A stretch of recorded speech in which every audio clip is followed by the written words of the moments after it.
An old manor stood on the hill, dark and desolate. Its windows, once filled with light and laughter, now stared blankly like hollow eyes. The roof, sagging under the weight of time, seemed to whisper secrets of the past. The manor was a shadow of its former self, a ghostly reminder of what once was. It had stood empty for years. Locals told tales, stories of strange noises, flickering lights and ghostly apparitions.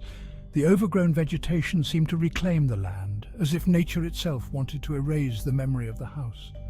The mansion was a place of mystery and fear, a place where the past refused to stay buried. Whispers of a family, murdered in cold blood. The walls, once adorned with beautiful wallpaper, now bore the stains of a gruesome past.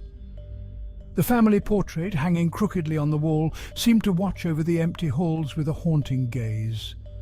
The story of their demise was a dark chapter in the town's history, one that was never fully explained.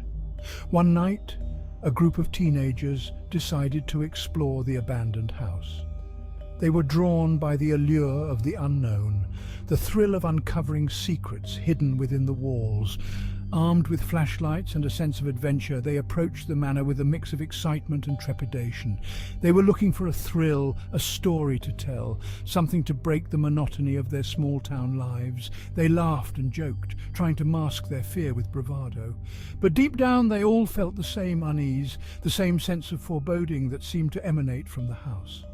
Foolishly, they ignored the warnings of the townspeople. They ventured inside.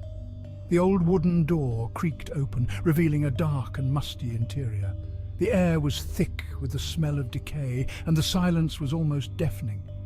It was as if the house itself was holding its breath, waiting for something to happen. The air inside was heavy and cold.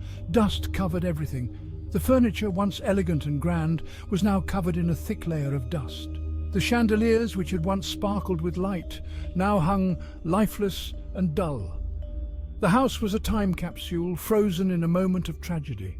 Cobwebs hung from every corner. The spiders had made the house their own, weaving intricate webs that seemed to trap the very essence of the past. The teenagers moved cautiously, their flashlights casting eerie shadows on the walls. Every creak and groan of the old house seemed to echo their own fears. It felt like someone was watching them. The feeling was palpable, a heavy presence that seemed to follow them from room to room. They whispered to each other, their voices barely above a whisper, as if afraid to disturb whatever spirits might be lingering in the shadows. A sense of dread filled their hearts, but they pressed on. They had come this far, and they were determined to see it through. The thrill of the unknown was too strong to resist, even as their fear grew with every step they took. Deeper into the darkness they went. The hallway seemed to stretch on forever, each step echoing in the silence. The walls, once adorned with beautiful paintings, were now bare and peeling. The floorboards creaked under their weight, adding to the eerie atmosphere. Each room was just as empty and decaying. The once grand ballroom, now a shadow of its former self, was filled with broken furniture and shattered glass. The kitchen, where meals were once prepared with love, was now a place of desolation and decay. The house was a shell, a hollow reminder of a life that was no more. A cold draught sent shivers down their spines. It was as if the house itself was breathing, exhaling a chill that seemed to seep into their very bones. They huddled together, their flashlights flickering as if in response to the cold. The floorboards creaked under their weight. Then they heard it, a sound that sent chills down their spines. It was faint at first, barely audible over the sound of their own breathing, but it grew louder, more insistent, as if calling to them from the depths of the house, a soft whisper coming from the end of the hall. It was a voice barely more than a breath, but unmistakable. They froze, their hearts pounding in their chests. The whisper seemed to beckon them, drawing them deeper into the darkness. They knew they should turn back, but something compelled them to move forward, to uncover the secrets that the old manor house held. They froze, listening intently. The whisper came again, a little louder this time. They were drawn towards the sound.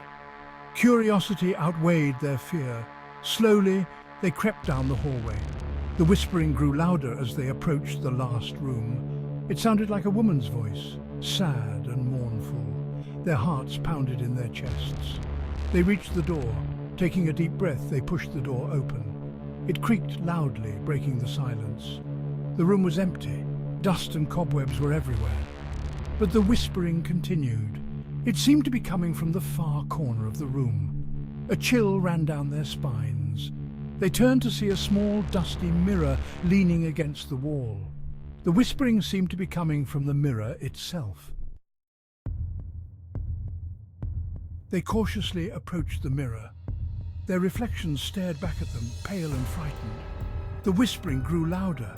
They could almost make out words. "Get out now," the voice whispered. Terror gripped them. One of the teenagers screamed. They turned to run, but the door was gone. They were trapped. The whispering turned into a wail. The mirror began to glow. An image appeared in the glass. It was the face of a woman. Her eyes were wide with terror. Her mouth was open in a silent scream. The teenagers screamed and shielded their eyes. The image in the mirror grew stronger. They could see the woman's pain, feel her terror. They knew they were in danger. Suddenly, the room went dark. The whispering stopped. The teenagers slowly lowered their hands. The mirror was no longer glowing. The image of the woman was gone. They were alone. The door was back in place. They didn't hesitate. They ran out of the room, out of the house, and didn't stop running until they reached the safety of the town. They never spoke of what they saw that night, but the whispers of the old manor house continued, a reminder of the horror that awaited those brave enough to enter its doors. The lake was always still at night, a perfect mirror reflecting the moon. Some said it was haunted by the ghost of a young girl who drowned there years ago. One summer evening, a young couple decided to go for a swim. They ignored the local legends and laughed as they waded into the cool water, unaware of the shadows lurking beneath the surface. As they swam towards the center of the lake, a strange feeling washed over them. The water grew colder. The laughter died in their throats. They felt a presence nearby. Something was wrong.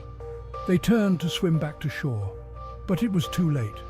Something grabbed the young woman's ankle, pulling her down. She screamed, her voice echoing across the still water. The young man dove down after her. The water was dark and murky. He couldn't see anything. Suddenly, he felt a cold hand brush against his cheek. Panic surged through him. He surfaced for air, gasping.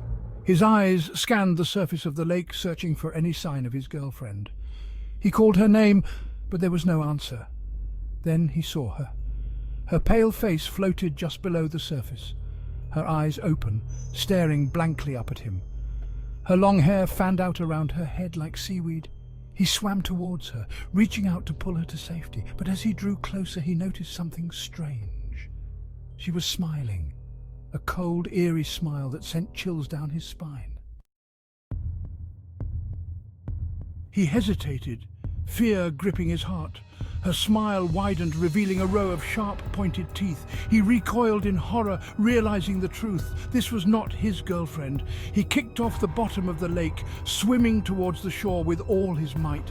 He could feel something following him close behind. Its cold touch sent shivers down his spine.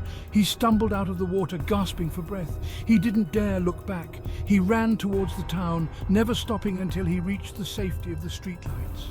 He never went near the lake again.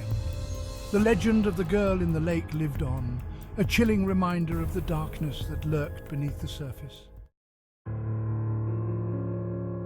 The old house creaked and groaned, settling into itself as the wind howled outside.